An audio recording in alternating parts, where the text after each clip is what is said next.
السلام علیکم یا فاطمہ الزہرا سیدۃ النساء العالمین۔ جو پوچھئے کہ کیا ہے فاطمہ، جو پوچھئے کہ کیا ہے فاطمہ، کرم کی انتہا ہے فاطمہ، کرم کی انتہا ہے فاطمہ، کرم کی انتہا ہے فاطمہ، حجاب کبریائی ہے، حجاب کبریائی۔ حکیم ملت عالی جناب ڈاکٹر کلبے ساجد صاحب قبلہ کی خدمت میں اردو میڈیا گلڈ اور اودھ نامہ کی جانب سے شکریہ پیش کرتا ہوں۔ اور اگر کسی صاحب کو آج کے اس پروگرام کی ڈی وی ڈی یا وی ڈی دستیاب کرنا ہو تو وہ گراف ایجنسی سے حاصل کر سکتا ہے۔ وہ گراف ایجنسی پر جا کر آج کے اس پروگرام کی سی ڈی اور صدارتی تقریر کے لیے میں گزارش کر رہا ہوں خطیب اکبر علی جناب مولانا مرزا محمد اطہر صاحب قبلہ، پریزیڈنٹ آل انڈیا شیعہ پرسنل لا بورڈ کی خدمت میں کہ وہ اپنی صدارتی تقریر کرنے کی زحمت گوارا کریں۔ اور آپ کا موضوع ہے فاطمہ زہرا صلوات اللہ علیہا اور باغ فدق تاریخ۔ تشریف رکھتے ہوئے مقرر حضرات، انعام یافتہ خواتین و حضرات، بڑی خوش قسمتی کی بات ہے کہ آج اس موقع پر بڑی اچھی اور بڑی خوبصورت تقریریں سننے کو ملی، اور ہر تقریر اپنی جگہ بہترین تقریر تھی۔ پروفیسر راشدہ اطہر کی تقریر بڑی خوبصورت تقریر، عارف محمد خان صاحب نے تحقیق کا حق ادا کیا، ڈاکٹر کلبے صادق صاحب نے آئینہ دکھایا، اور جس نے جو کچھ کہا نہایت معقول اور نہایت مناسب جملے استعمال کیے۔ میں آپ سے پہلے تو اس بات کی معذرت کر لوں کہ میں بیٹھے بیٹھے تقریر کر رہا ہوں اپنی صحت کی خرابی کی وجہ سے۔ میں اس قابل نہیں ہوں کہ میں کھڑے ہو کے تقریر کر سکوں، اس لیے میں نے یہ کہا تھا کہ میں بیٹھے بیٹھے تقریر کروں۔ تو میں اس کے سلسلے میں معذرت چاہتا ہوں۔ یوم خواتین کے موقع کے اوپر معصومہ عالم کی یاد منانا اور جناب فاطمہ زہرا صلوات اللہ وسلامہ علیہا کی یاد میں یہ جلسہ کرنا، اس کے سلسلے میں اودھ نامہ اور اس کے ارکان خاص طور سے قابل مبارکباد ہے۔ عورت ہمیشہ مظلومہ رہی اور مذہب نے ہمیشہ عورت کا ساتھ دیا۔ مظلومہ رہنے کی وجہ تھی، مظلومہ اس لیے رہی کہ زندگی کے جو دو پہیے ہیں یا دو شریک ہیں، عورت اور مرد، اس کے اندر مرد جو ہے فزیکلی قوی ساتھی ہے اور عورت جو ہے وہ فزیکلی ضعیف ساتھی ہے۔ ہمیشہ قوی کا مزاج یہ ہے کہ وہ کمزور پر حکومت کرے، اور قوی جو ہے وہ اپنے حق حکومت کو چھوڑنا نہیں چاہتا ہے، لہذا ہمیشہ مرد نے عورت کے اوپر ظلم کیا۔ اسلام سے ہزاروں سال پہلے کی تاریخ اس کی گواہ ہے، اور جو لوگ تاریخ پر نظر رکھتے ہیں وہ اچھی طرح واقف ہیں۔ حالانکہ مذہب اسی لیے آتا ہے کہ کمزور کو انصاف دلا سکے اور مظلوم کے اوپر جو ظلم ہو رہا ہے اس کا سد باب کر سکے۔ قانون ہو یا مذہب، دونوں کا مقصد ہوتا ہے کمزور کو انصاف دلانا، اس لیے کہ طاقتور جو ہے وہ قانون بھی خود بنانا چاہتا ہے، قانون کی پیروی کرنا نہیں چاہتا۔ اور مذہب کا مسئلہ بھی یہ ہے کہ لوگ مذہب سے بغاوت کرتے ہیں تو وہی کرتے ہیں جن کے پاس طاقت ہوتی ہے، اور جو مذہب کی دہائی دیتے ہیں وہ وہی ہوتے ہیں جو کمزور ہوتے ہیں اور مذہب سے ان کو فائدہ ہوتا ہے۔ تو مذہب نے ہمیشہ یہ کوشش کی کہ عورتوں کو ان کا حق دیا جائے، چنانچہ تاریخ اسلام میں ہی نہیں بلکہ شروع سے جو تاریخ ہے اس کے اندر بڑے پائے کی اور بڑے مرتبے کی عورتیں بھی گزری. جہاں مرد گزرے بڑے پائے کے وہاں عورتیں بھی گزری. عورتوں میں جناب سارہ، جناب ہاجرہ، جناب کلثوم حضرت موسیٰ کی بہن، جناب موسیٰ کی والدہ جن کا تذکرہ قرآن میں ہے، جناب مریم، جناب آسیہ، یہ تمام وہ خواتین تھیں پری اسلامک ٹائم کی جن کا قرآن پاک میں تذکرہ ہے اور جن کی مدح و ثنا کی گئی. پھر اسلام آنے کے بعد رسول اللہ کا دور جب شروع ہو گیا تو جناب فاطمہ بنت اسد تھیں، جناب ام المومنین خدیجہ الکبریٰ تھیں، اور پھر جناب فاطمہ زہرا تھیں جنہوں نے اسلام کو آسمان کی بلندیوں تک پہنچایا. عزیزان گرامی، عورت کے لیے میں صرف ایک مثال دے دوں اور آگے بڑھوں کہ مرد و عورت میں فرق کیا ہے. مرد جو ہے، شہر کے لوگ شاید مشکل سے سمجھیں، لیکن جن کا تعلق کسی دیہات سے رہا ہے وہ ضرور سمجھ جائیں گے. مرد جو ہے، آپ یہ سمجھ لیجئے کہ گیہوں کا پودا ہے. گیہوں کی صفت یہ ہے کہ جہاں بوئیے گا وہیں سے کسان کاٹ کے لے جاتا ہے، اسی کھیت میں اگتا ہے، اسی کھیت میں بڑا ہوتا ہے، اسی کھیت میں پکتے ہیں دانے اس کے، اور اسی کھیت سے کسان لے جاتا ہے. عورت جو ہے وہ دھان کا پودا ہے. دھان کے پودے میں یہ ہوتا ہے کسان اس کھیت میں لگاتا ہے، تھوڑے تھوڑے جب پودے بڑے ہو جاتے ہیں، جب پانی برستا ہے، کھیت پانی سے بھر جاتے ہیں، تو ایک دن کسان آتا ہے، وہاں سے ان پودوں کو نکالتا ہے، دوسرے کھیت میں لگاتا ہے، اور وہاں جا کے وہ جوان ہوتے ہیں، وہاں مکمل ہوتا ہے. تو مرد جو ہے جس گھر میں پیدا ہوتا ہے اسی گھر میں جوان ہوتا ہے، اسی گھر میں مکمل ہوتا ہے. عورت جو ہے وہ جس گھر میں پیدا ہوتی ہے اس گھر میں تھوڑے دنوں رہتی ہے، اس کے بعد دوسرے گھر میں جاتی ہے، اس کی زندگی کی تکمیل وہاں ہوتی ہے. یہ عورت ہے، اور اس کی زندگی میں 3 اسٹیج ہوتے ہیں. یہ بیٹی ہے سب سے پہلے، اور اس کے بعد، اور بیٹی ہونے کی حیثیت سے اسلام نے اس کے لیے احکام دیے ہیں. بیٹی اور بیٹے کے درمیان فرق یہ ہے کہ ماں باپ کو بیٹے کے اوپر تربیت ہو یا تعلیم ہو یا اس کی کفالت ہو اس وقت تک فرض ہے جب تک وہ بالغ نہ ہو جائے. جب لڑکا بالغ ہو جائے تو یوں اپنے لڑکے کے ساتھ کوئی کچھ کرتا رہے، محبت پیدری میں اس کا فعل ہے. لیکن بالغ ہونے کے بعد باپ کو واجب نہیں رہتا کہ اپنے لڑکے کی کفالت کرے. اس کو خود جانا چاہیے، اپنا کمانا چاہیے، اپنے طور پر زندگی گزارنا چاہیے. لیکن اگر کوئی کفالت کرتا ہے تو اس کا اپنا فعل ہے. لیکن ذمہ داری نہیں ہے ہم پر 16 برس یا 18 برس یا 20 برس کے لڑکی کی کفالت کرنے کی.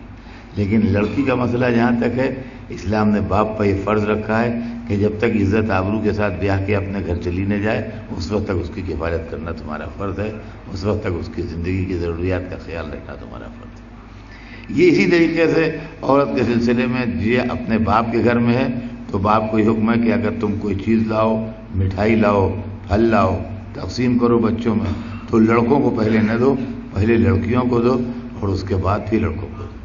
اس طریقے سے لڑکیوں کے حق کا خیال رکھا گیا. باپ کے گھر میں جب آتی ہے یہ تو جس کے گھر میں بھی آئے رحمت بن کے آتی ہے، اس لیے کہ سرکار دو عالم نے فرمایا ہے کہ البنات رحمہ، لڑکیاں جو ہیں وہ رحمت ہیں. تو جس گھر میں آئی رحمت بن کے آئی، تھوڑے دنوں اس گھر میں رہی، اور اس کے بعد اس گھر سے یہ رحمت جب شوہر کے گھر میں جاتی ہے تو برابر کی شریک بن کے جاتی ہے. یہ زندگی کی شریک ہے، شریک حیات ہے. نکاح کے 2 بولوں کے ذریعے سے ماما بن کے نہیں جاتی ہے، خدمت کرنے والی بن کے نہیں جاتی ہے، 2 سیر آٹا ہر وقت پکانے کے لیے نہیں جاتی ہے. یہ جاتی ہے شریک حیات بن کے، لائف پارٹنر بن کے، اور وہاں کے اوپر بھی دونوں کو برابر کا حصہ دیا گیا ہے. یہ اور بات ہے کہ ہمارے سماج نے اس سے اس کا حصہ چھین لیا، جس کی مثال دیکھنے میں یہ ملتی ہے کہ ایک چیز اسلام میں واجب ہے اور ایک چیز اسلام میں مستحب ہے. واجب ہے مہر، لیکن حالات نے چونکہ لڑکے والوں کا حصہ ہے لہذا اس کو قرض کر دیا. جہیز دینا دے دیجئے آپ، جہیز ممانعت نہیں ہے، جہیز حرام نہیں ہے، لیکن جہیز واجب نہیں ہے.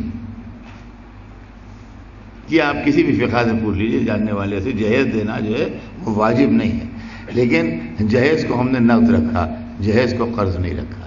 حضور سرور کائنات کی تعلیم یہ تھی کہ جب جناب سیدہ کا نکاح کیا تو باوجود اس کے کہ مولا علی کو پالا تھا، اور مولا علی تھے ان کے بھائی ضرور مگر ان کی اولاد کی طرح تھے، 30 برس ان سے سن میں چھوٹے تھے، اور انہوں نے بچوں کے طریقے سے مولا علی کو پالا تھا۔ شادی کے جناب سرکار دو عالم کی شادی کے 5 برس کے بعد مولا علی پیدا ہوئے تھے۔ اگر شادی کے 1 سال بعد صاحبزادے پیدا ہوتے حضور کے یہاں تو مولا علی سے 4 برس بڑے ہوتے، تو انہوں نے اولاد کے طریقے سے پالا تھا۔ لیکن جب بیٹی کی شادی کرنے اٹھے تو اور تمام چیزیں تو سب رہیں اپنے مقام کے اوپر، لیکن بالکل صفائی سے پوچھ لیا، یا علی تمہارے پاس مال دنیا میں کیا ہے؟ یا رسول اللہ جس کو اولاد کی طرح پالا ہو اس سے اس طرح صفائی سے تو نہ پوچھیے۔ ممکن ہے جب آپ نے صبح قیامت تک کے لیے اپنی قوم کے لیے نمونہ چھوڑ کے جا رہا ہوں کہ اسی نمونے کے اوپر تم لوگ زندگی گزارنا۔ دیکھو غلط فہمی مبتلا ہو کے شادی نہ کرنا ورنہ پریشانیوں میں پڑو گے۔ تو پہلے ان سے پوچھ لیا کہ تمہارا مال دنیا میں کیا ہے۔ اب یہ کہ ان کے پاس بہت کم سامان تھا تو انہوں نے اس کی پرواہ نہیں کی کہ اتنے کم سامان میں اپنی بیٹی کہاں بیاہوں گا۔ ان کا ایک گھوڑا ہے، ایک زرہ، ایک تلوار ہے، اس کے علاوہ میرے پاس کچھ نہیں۔ تو رسول نے یہ نہیں کہا کہ اتنا کم ہے تمہارے پاس، کچھ کماؤ دھماؤ جب شادی کا یہ فکر کرنا۔ انہوں نے کچھ فرمایا نہیں، کہا ٹھیک ہے، لیکن یہ ہے کہ بھائی تلوار تو ضروری ہے تمہارے لیے اس لیے کہ تم میدان جہاد میں جاتے ہو، اور گھوڑا بھی ضروری ہے تمہارے لیے اس لیے کہ غزوات اسلامی میں دور دور کا سفر کرتے ہو۔ اب یہ کہ زرہ ایسی ضروری نہیں ہے، تم اس کو بیچ ڈالو تاکہ فاطمہ کا مہر دے سکو۔ خالی کہا ہی نہیں، ان کا بیچ ڈالو، وہ گئے جا کے بازار میں بیچے۔ تاریخ بتاتی ہے کہ 500 درہم کی بکی تھی، انہوں نے اللہ کے رسول اللہ کے سامنے رکھ دیے، کہا یہ 500 درہم کی بکی۔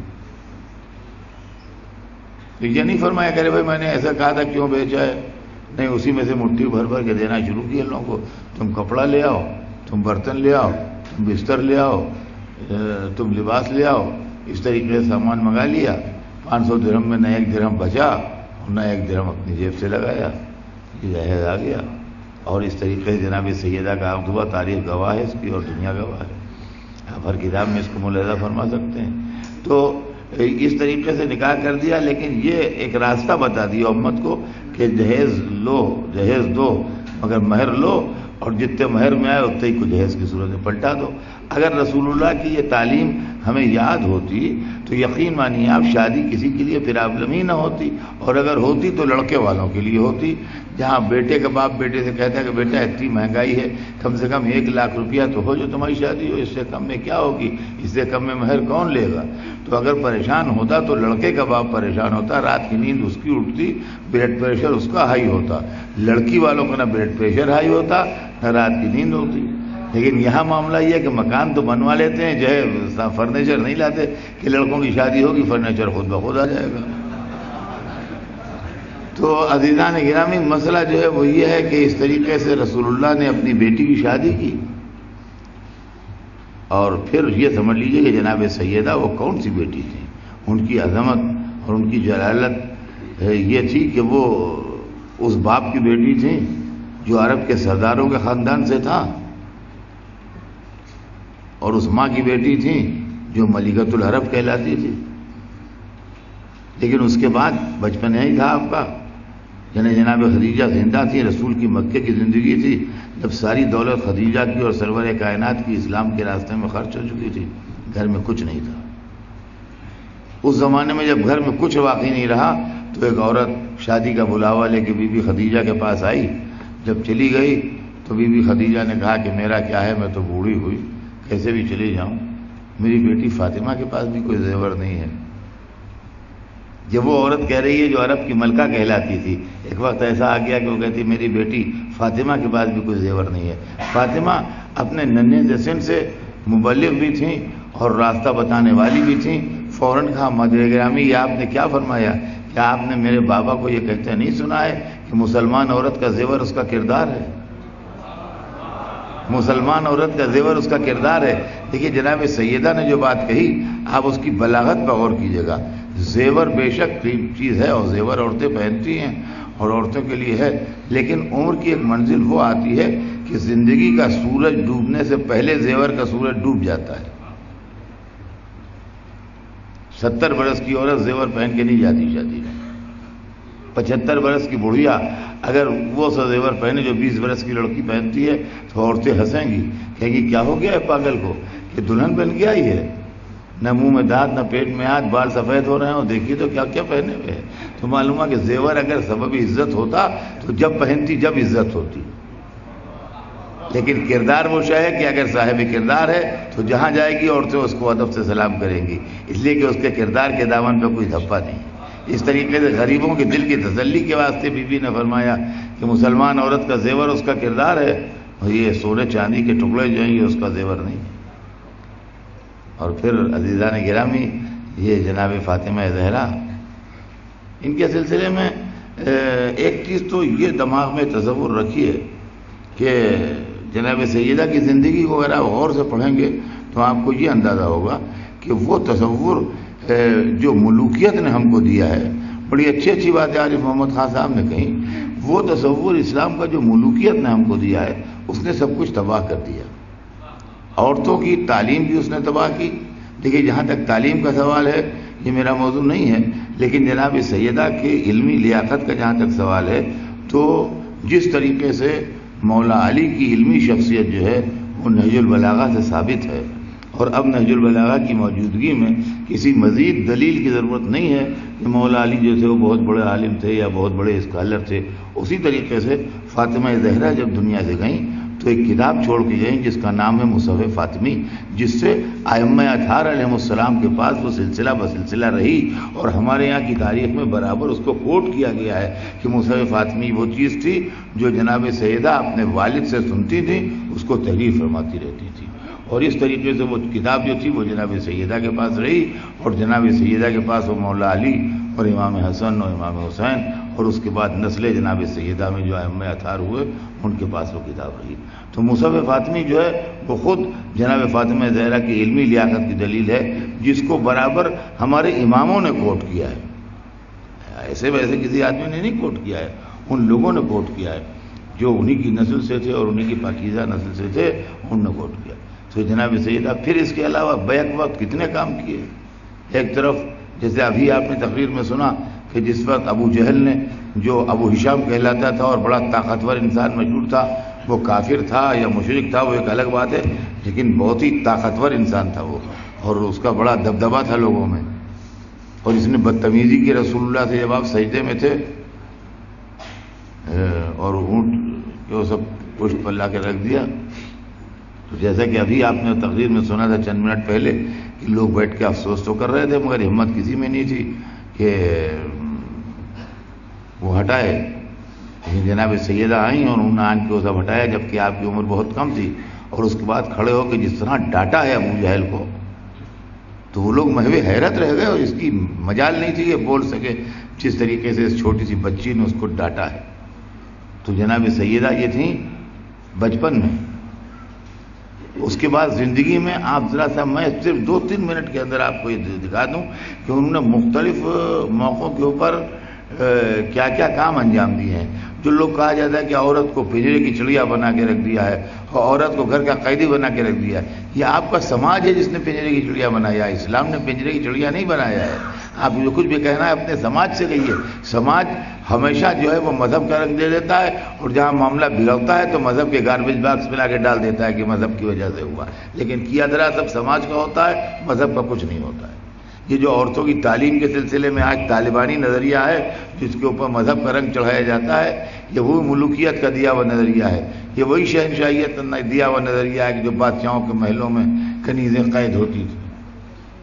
تو عزیزان گرامی، اسلام کو یا ملوکیت نے بگاڑا ہے یا کٹملائیت نے بگاڑا ہے۔ اگر کٹملائیت اور ملوکیت نہ ہوتی تو آج اسلام کی صورت دیکھنے کے لائق ہوتی اور اسلام کی صورت سمجھنے کے لائق ہوتی۔ میرے دوستو، جناب سیدہ نے مدینے میں آنے کے بعد کیا کیا کیا، صرف میں آپ کو جلدی 2-3 چیزیں سنا دوں۔ میدان جنگ میں اپنے باپ کو جا کے فرسٹ ایڈ دی ہے جنگ احد میں، تاریخ گواہ ہے۔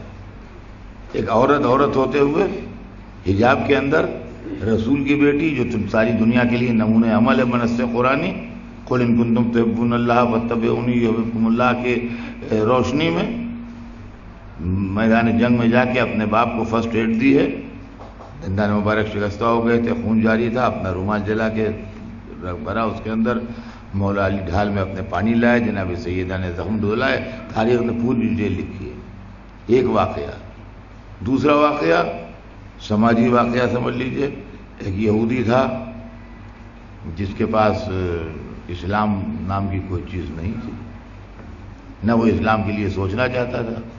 ایک دن گھر میں مہمان آ گئے تو جناب سیدہ کے پاس کچھ نہیں تھا، تو اپنی چادر بھیجی اس کو گرمی رکھنے کے لیے. چادر دیکھ کے مسلمان ہو گیا وہ، اور اس نے کہا اب سمجھ میں آ گیا اسلام جس رسول کی بیٹی کی چادر ایسی ہو وہ سچا ہوگا. تھوڑے دنوں بعد اس کی زوجہ کا انتقال ہو گیا، اور مدینے کی ایک ٹھنڈی رات تھی. وہ لوگوں کے دروازوں پر گیا، کوئی آدمی نے اپنی بیوی کو بھیجا نہیں، کہا کہ سویرا ہونے دو، سورج نکلنے دو، ہم بھیج دیں گے، لیکن اس وقت کی ٹھنڈی رات میں ہم کہاں بھیجیں. وہ سمجھ گیا کوئی آنے والا رات کو نہیں ہے. مایوس اپنے گھر آ رہا تھا، دروازے پہنچا تو کہا گھر کے اندر نہ جانا. تو کہا کیوں، خیریت تو ہے؟ کہا رسول کی صاحبزادی آئی ہیں تیری بیوی کو غسل دینے. وہ رسول کے گھر نہیں گیا تھا، جناب سیدہ سے اس نے نہیں کہا تھا، نہ اتنی ہمت تھی اس میں. وہ کانپنے لگا، اپنا غم بھول گیا. کہا یہ کہ ان کو کون بلا لایا؟ ان کے پاس وہ سمجھا کوئی جا کے بلا لایا. تو کہا ان سے کس نے کہا تھا؟ وہ کیسے آ گئی؟ وہ کیوں آ گئی؟ ان کو کون لینے گیا تھا؟ جب آپ نے اس کی یہ بے چینی دیکھی اور سنی، آپ نے کہا اس سے کہہ دو مجھے کوئی بلانے نہیں گیا تھا، نہ میں کسی کے بلاوے پہ آئی ہوں. میں نے سنا کہ تیری بیوی کا انتقال ہو گیا ہے اور کوئی اس وقت آنے پر تیار نہیں ہے. میرے باپ کی تعلیم یہ ہے کہ جب کوئی مسلمان عورت مر جائے تو ہر مسلمان عورت پر اس کا غسل و کفن واجب ہے. میں اپنا فرض ادا کرنے آئی ہوں، اپنے باپ کی تعلیمات پر عمل کرنے آئی ہوں، تیرے اوپر احسان کرنے نہیں آئی ہوں. اب آپ سوچئے کہ یہ وہ اسلام ہے کہ جب دل میں بیٹھتا ہے تو اس کے ٹکڑے ٹکڑے کر دیے تو اس کے دل سے اسلام نہیں نکلے گا. بہرحال اس کو ایک سماجی کام کہیے یا مذہبی کام کہیے، جناب سیدہ نکل گئے. اس کے بعد پھر ایک مرتبہ گھر سے نکلی جناب سیدہ اس وقت جب ایک یہودی نے شادی میں بلایا تھا، محض اس لیے کہ ان کی غریبی کا مذاق اڑا کے لوگوں کو اس بات سے دور رکھیں کہ کوئی مسلمان نہ ہو جائے. اور عورتیں ایک دفعہ دیکھ لیں کہ رسول اللہ کی بیٹی ہیں جن کی چادر میں پیوند لگے ہوئے ہیں، تاکہ اپنی عورتوں کو سمجھائیں کہ بھئی دیکھو اگر اس سے بدتر حالت میں رہنا ہے تو اسلام قبول کرو، ورنہ اسلام سے الگ ہو جاؤ. اس لیے کہ ان میں جو سب سے بڑے ہیں یہ ان کی بیٹی کا لباس ہے اور یہ ان کی حالت ہے، تو تمہاری حالت تو اس سے بھی زیادہ خراب ہو جائے گی. تو چونکہ اس کے اندر ایک کانسپریسی تھی اسلام کو بدنام کرنے کی، لہذا اس وقت اللہ نے آپ کے واسطے جنت سے لباس بھیجا، اور جو لباس پہن کے آئیں اس نے ایک معجزہ دکھایا اور اس سے وہ لوگ سب مسلمان ہوئے. تو اس طریقے سے یہ نکل کے آئیں. اب یہ بھی سمجھیے ایک سماجی کام تھا یا جو بھی کہہ لیجیے اس کو، لیکن گھر سے نکل کے آئیں. اس کے بعد پھر ایک مرتبہ اسلام کی صداقت ثابت کرنے کے لیے جب نصارہ نجران آئے تو قرآن کی روشنی میں اللہ کے بلاوے کے اوپر گئیں. رسول نہیں لے گئے اپنے ساتھ، لیکن قرآن نے کہا ابنانا و ابناکم و نساءنا و نساءکم. تو یہ اللہ کا قول ہے، رسول اللہ کا قول نہیں ہے، قرآن کی آیت ہے. رسول اللہ نے لے گئے خالی ساتھ میں رسول اللہ، لیکن بلاوا جو ہے وہ اللہ نے بھیجا تھا، اللہ کے بلاوے پہ گئی. یہ جناب سیدہ تھیں. یہ زندگی کا ایک موقع یہ بھی تھا، یہ خالص مذہبی کہہ لیجیے آپ اس کو یا جو بھی کہہ لیجیے آپ. اور اس کے بعد پھر رسول اللہ کے بعد اپنا حق پیش کرنے کے لیے اور اپنا کیس پلیٹ کرنے کے لیے خود دربار میں گئیں اور کورٹ میں جا کے انہوں نے اپنا حق پیش کیا اور اپنا کیس خود پلیٹ کیا. تو اب غور طلب بات یہ ہے کہ ایک عورت عدالت میں جاتی ہے، اپنا کیس خود پلیٹ کرتی ہے، میدان جنگ میں جاتی ہے، فرسٹ ایڈ دیتی ہے مریضوں کو، زخمیوں کو، وہ سماجی کام کرتی ہے اور جا کسی کی میت کو غسل دے آتی ہے، کسی کی شادی میں شریک ہو آتی ہے، وہ مذہبی کام کرتی ہے اور مذہب کی صداقت کو ثابت کرنے کے واسطے کہیں نکل کے جاتی ہے. ایسی عورت کو آپ کیا یہ کہہ سکتے ہیں کہ پنجرے کی چڑیا بنا کے بٹھا دیا گیا ہے؟ یہ بالکل غلط ہے. یہ تصور بالکل غلط ہے. جو جناب سیدہ نے اس تصور کو ختم کیا ہے اور دماغ سے اس کنسیپٹ کو مٹایا ہے کہ کوئی آدمی یہ نہ کہہ دے کہ جناب سیدہ کے دماغ میں یہ تصور تھا یا یہ تصور تھا. نہیں، عورت سب کچھ کر سکتی ہے اور پردے کے اندر رہ کے بھی کر سکتی ہے. یہ محض بات کا دیا ہوا تصور ہے کہ عورت جو ہے وہ گھر کی چار دیواری سے نکلی نہیں کہ اس کی آبرو کے اوپر دھبا لگا نہیں. اور پھر جناب سیدہ یہ خالی ایک عورت کی بات نہیں ہے، اس گھرانے میں عورتیں مسلسل ایسی ہوئیں. جناب خدیجہ جنہوں نے اپنا سارا مال راہ خدا میں خرچ کیا، جناب سیدہ جو مولا علی کی شریک حیات رہیں، اور قطع نظر اس کے آپ نے ایک رخ سے جناب سیدہ کو شاید دیکھا نہیں، اور آج تک میرے خیال میں اتنے دنوں سے مجلسیں پڑھ رہا ہوں لیکن مجھے اندازہ نہیں کہ جناب سیدہ کی زندگی کا یہ رخ پڑھا گیا ہے یا نہیں پڑھا گیا ہے کہ علی جب تک سیدہ زندہ رہیں، رسول اللہ کی زندگی جب تک رہی، جب تک شادی کے بعد سے اور رحلت رسول تک، کچھ برس پہلے رسول کی رحلت کے 2-3 برس پہلے تک علی کی زندگی میدان جنگ میں کٹی. یہ بالکل ثابت بات ہے کہ مولا علی کی زندگی میدان جنگ میں کٹی. جب بدر کی لڑائی ہوئی ہے اس وقت مولا علی کی شادی نہیں ہوئی تھی، جب احد کی لڑائی ہوئی ہے تو مولا علی کی شادی ہو گئی تھی، اور اس کے بعد سے مسلسل لڑائیاں ہوتی رہیں اور ٹاکرے ہوتے رہے اور مقابلے ہوتے رہے، اور چھوٹی لڑائیاں بھی اور بڑی لڑائیاں بھی، اور یہ سب ہوتا رہا، اور زندگی جو تھی وہ میدان جنگ میں کٹی. سوال یہ پیدا ہوتا ہے کہ فاطمہ اگر کوئی چھوٹے دل کی عورت ہوتی جن کے دل میں ڈر اور خوف بیٹھا ہوتا تو ایسے آدمی کی زندگی کا ساتھ نہیں نبھا سکتی تھی جو میدان جنگ میں ہر وقت تلوار لیے کھڑا ہے. لیکن علی بن ابی طالب کا ساتھ کامیابی سے نبھانا اس کا مطلب اس بات کی دلیل ہے کہ فاطمہ زہرا بھی اسی طرح شیر دل تھیں جیسے ان کا شوہر شیر دل تھا. تو یہ اس طریقے سے، اور جب اللہ نے ان کو اولاد دی تو عورت کی زندگی میں ایک منزل وہ ہوتی ہے کہ جب وہ بیٹی ہوتی ہے، اور ایک منزل وہ ہوتی ہے کہ جب وہ زوجہ ہوتی ہے، اور ایک منزل وہ ہوتی ہے جب وہ ماں ہوتی ہے. رسول اللہ کے گھرانے میں دیکھیے ہر ایک کا گھرانہ ہوتا ہے. بادشاہوں کے گھرانے میں جواہرات دیکھے جاتے ہیں. کا نظام کے پاس ایک ہیرا تھا جو پیپر ویٹ کی طرح استعمال کرتے تھے، تو نظام کے پاس نہ ہوگا تو کیا میرے آپ کے پاس ہوگا؟ ایک اتنا بڑا ہیرا کہ جس کو وہ پیپر ویٹ کے طریقے سے استعمال کرتے تھے، وہ کسی ہمہ شمہ غریب آدمی کے بس میں ہے کہ وہ رکھے گا؟ وہ نظام حیدرآباد دنیا کے مالدار لوگوں میں سے ایک تھے، وہ رکھتے تھے. حکیموں کے یہاں صاحب دوائیں ہیں، ان کے صاحب یہ فلاں مرض کے بہترین علاج کرتے ہیں. مولاناؤں کے یہاں صاحب علوم ہے، ان کا صاحب علم فقہ میں ان کا جواب نہیں ہے، یہ علم کلام میں ان کا جواب نہیں ہے، ان کا ادب میں جواب نہیں ہے. کیا وہ چیزیں ہوتی ہیں؟ تو پیغمبروں کے گھرانے میں سیرت و کردار ملے گا. پیغمبروں کے گھرانے میں آپ کو جواہرات نہیں ملیں گے. پیغمبروں کے گھرانے میں سیرت و کردار ملے گا، پیغمبروں کے گھرانے میں عمل ملے گا، پیغمبروں کے گھرانے میں پاکیزہ زندگی ملے گی. تو رسول اللہ کا جو گھرانہ تھا اس کے اندر 3 عورتوں کا ایک سلسلہ ہے جو موتیوں کی لڑی ہے. موتیوں کی لڑی ہے 3 عورتوں کا سلسلہ جو ہے جناب سیدہ کے رسول اللہ کے گھر میں. ایک ماں کی ایک ماں، اس کی بیٹی، اس کی بیٹی، ہر ایک کی بیٹی ہے، ہر ایک کی ماں ہے. یہ 3 بیویوں کا سلسلہ ہے. جناب خدیجہ کی بیٹی جناب فاطمہ کی بیٹی جناب زینب.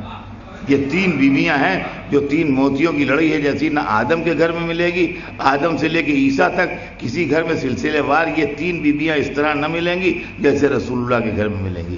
اور جناب فاطمہ بیچ میں ہیں، ایک طرف ان کے زینب ہیں اور ایک طرف ان کے خدیجہ ہیں. جیسے بیچ کا موتی اپنے پہلوؤں کے موتیوں سے کچھ بڑا ہوتا ہے،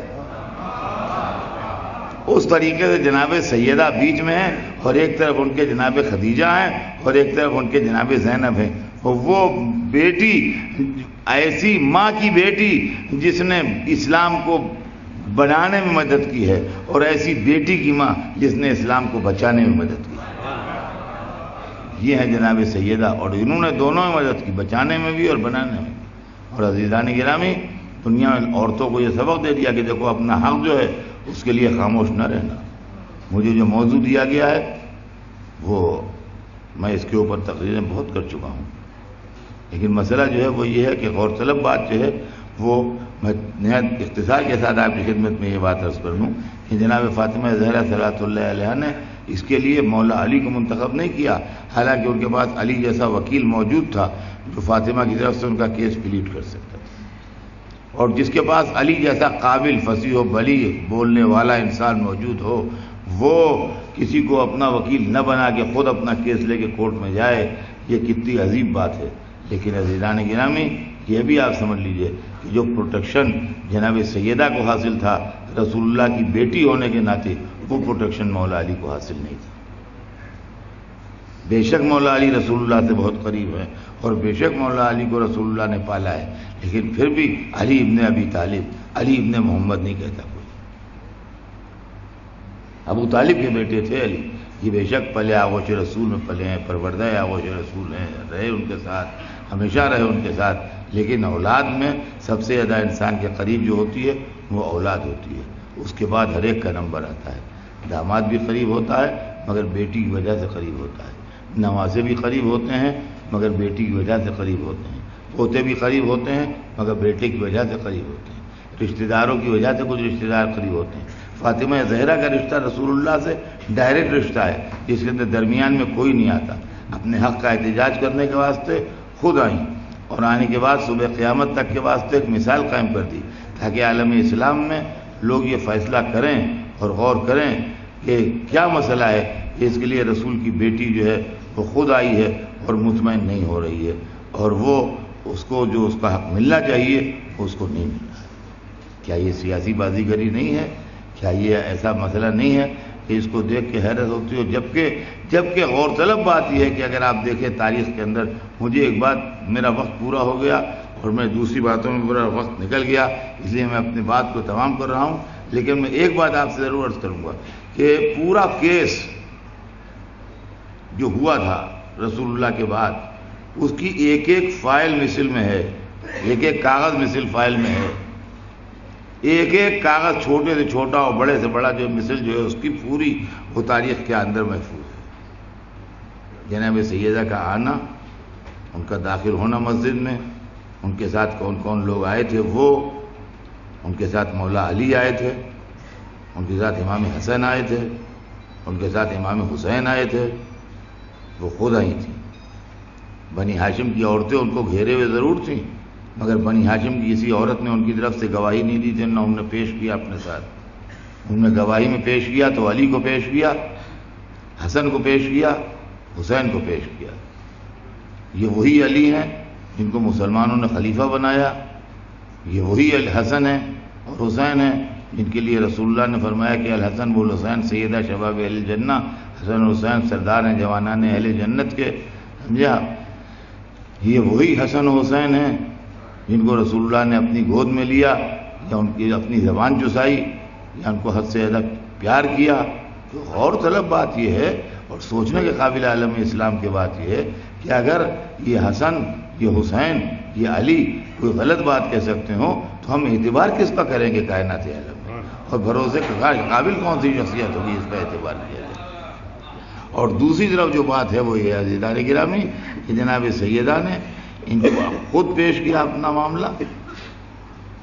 یہ وہی مجمع تھا جو چادر تطہیر میں بھی تھا، یہ وہی مجمع تھا کہ جو میدان مباہلہ میں بھی تھا، یہ وہی مجمع تھا کہ جو آج پھر مسجد النبی میں بھی آیا تھا، اور ابھی رسول اللہ کے گئے کو بہت زمانہ نہیں گزرا تھا، رسول اللہ کے گئے کو بہت زمانہ نہیں گزرا تھا۔ حق و انصاف کی بات اگر ہے تو سوچنے کے قابل بات ہے، اور یہ ہے کہ ہم کس کی طرف سے عزت کدھر جاتی ہے، یہ غور طلب بات ہے۔ رسول کی طرف سے عزت ملتی ہے یا رسول کو عزت ملتی ہے لوگوں سے، یہ بات سوچنے کے قابل ہے۔ جناب سیدہ نے اپنا کیس خود پلیٹ کیا، اور دوسری بات جو تھی اس کے اندر وہ یہ تھی کہ دلیلیں جو پیش کی وہ قرآن سے پیش کی۔ آپ نے جو دو دلیلیں پیش کی ہیں وہ دونوں میں قرآن کی دونوں آیتیں پیش کی۔ آج عالم اسلام میں ہم یہ دیکھتے ہیں کہ جس نے جو مسلک بھی ایجاد کیا اور جس نے جو نظریہ بھی قائم کیا اس نے قرآن کی ایک آیت پڑھی۔ ہم کہتے رہے کہ اس کا انٹرپریٹیشن غلط ہے، اس نے کہا نہیں صاحب یہ قرآن میں ہم اس لیے ایسا کرتے ہیں، یہ قرآن میں ہم اس لیے ایسا کرتے ہیں۔ آپ کہا کیجیے کہ انٹرپریٹیشن غلط ہے، ہم اس کا یہ انٹرپریٹیشن لیتے ہیں اس لیے ہم ایسا کرتے ہیں۔ انتہا یہ ہے کہ وہ لوگ جو اللہ کے ہاتھ پاؤں مانتے ہیں وہ بھی دلیل قرآن سے دیتے ہیں، کہتے ہیں ید اللہ فوق ایدیہم، دیکھیے اللہ کا ہاتھ ہے، بید الملک، اس کے ہاتھ میں ملک ہے، ثم استوی علی العرش، وہ عرش کو چھاپ بیٹھا، غالب آ گیا۔ ہاں اگر جسم نہ ہوتا تو کیا چیز چھاپ بیٹھتی ہے عرش کو، سمجھے؟ تو یہ چیز ہم کہتے ہیں کہ انٹرپریٹیشن غلط ہے، یہ سے مراد قدرت ہے اور فلاں ہے، آپ کہتے رہیے یہ سے مراد قدرت ہے، ہم یہ سے مراد ہاتھ لیتے ہیں، اس میں کون سی بات ہوئی؟ لیکن عجیب و غریب بات یہ ہے کہ فاطمہ زہرا نے اپنے موقف میں جو آیتیں پیش کی جواب میں آیت نہ پیش کی جا سکی ہے۔ آج تک یہ چیز جو تاریخ کے اندر موجود ہے کہ جواب میں ایک آیت نہ پیش کی جا سکی، جناب سیدہ نے جو آیتیں پیش کی، اس طریقے سے جناب سیدہ کی عظمت اور صبح قیامت تک کے لیے یہ اور بات ہے کہ عورتوں کو ان کے حق سے محروم رکھا گیا، اور اس سلسلے کا ایک واقعہ یہ بھی ہو گیا تاریخ کے اندر کہ جناب فاطمہ بھی اپنے حق سے محروم رکھی گئی. اور جیسا کہ ابھی ہمارے عارف محمد خان صاحب نے ابھی جناب فاطمہ کے شعر کے ترجمے سنائے تھے، صبت علیہ مصائب اللہ انہا صبت علیہ الیام سرنا لیالیا، میرے اوپر وہ مصیبتیں پڑی ہیں کہ اگر دنوں پڑتی تو رات ہو جاتے.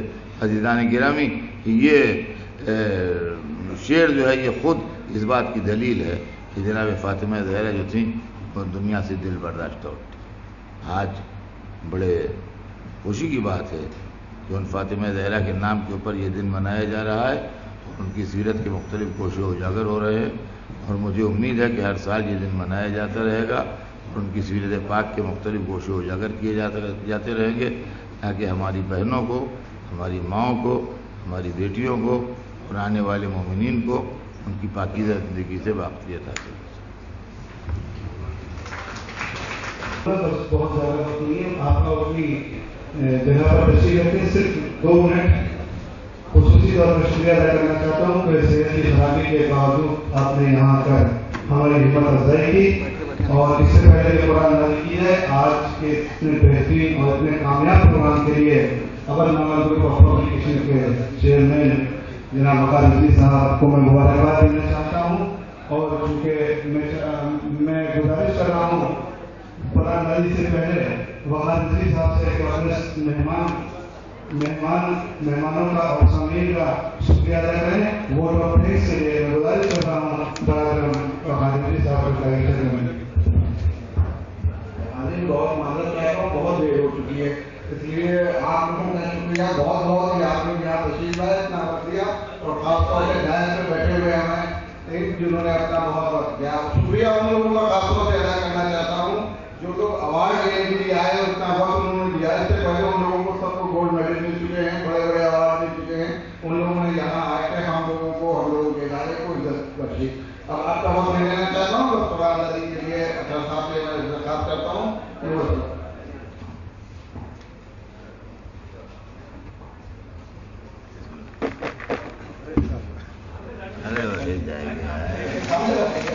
کتنی نکالنی یہ تو بتائیے. ایک اندر پکڑ کے لایا.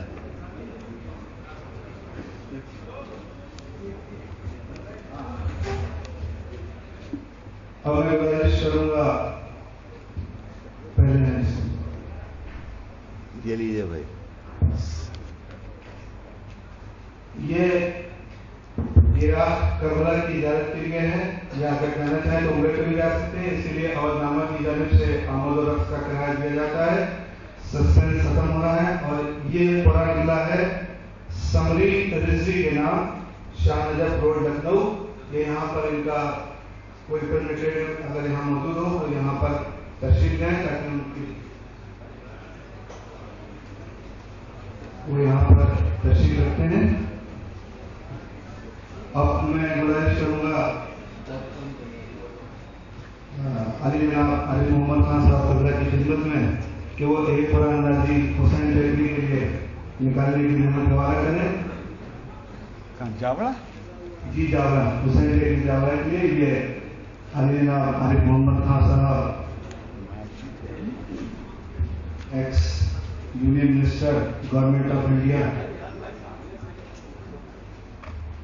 یہ نکلا ہے ماجد بانو لکھنؤ. یہاں پر اگر یہ خود موجود ہو یا کوئی گورنمنٹ ریپرزینٹیو موجود ہو تو وہ یہاں پر تشریف لے آئیں تاکہ ٹھیک ہے وہ یہاں پر موجود ہے. وہ صرف اس لیے ہے. اور اب اس کے بعد گزارش کروں گا حکیم ملت جناب ڈاکٹر کلبے صاحب کی خدمت میں کہ وہ ایک جوگی پورے کے لیے یہ زیارت جوگی پورے کے لیے ہے. جوگی پورے کے لیے اور اس زیارت کا اول نامہ کی جانب سے آمد و رفت کا کرایہ دیا جائے گا. کس کلاس کا ہوگا جی؟ کس کلاس میں کرایہ ہوگا؟ سلیپر کلاس سے جس سے ہم لوگ چلتے ہیں اسی کا اے سی فرسٹ کلاس. چلیے اگلی بار انشاءاللہ آپ کی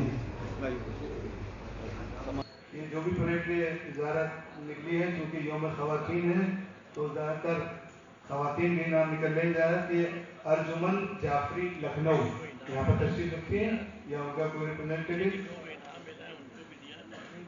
ارجمن جعفری ٹھیک ہے اور اب میں پروفیسر راشدہ اطہر صاحبہ کی گزارش کروں گا کہ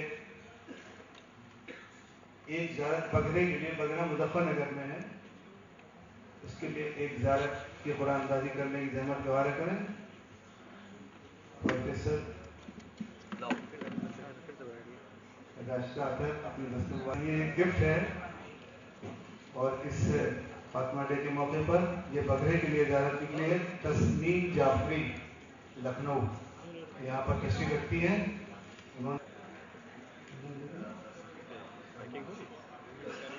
السلام علیکم یا فاطمہ الزہرا سیدۃ النساء العالمین جو پوچھئے کہ کیا ہے فاطمہ جو پوچھئے کہ کیا ہے فاطمہ کرم کی انتہا ہے فاطمہ کرم کی انتہا ہے فاطمہ کرم کی انتہا ہے فاطمہ حجاب کبریائی ہے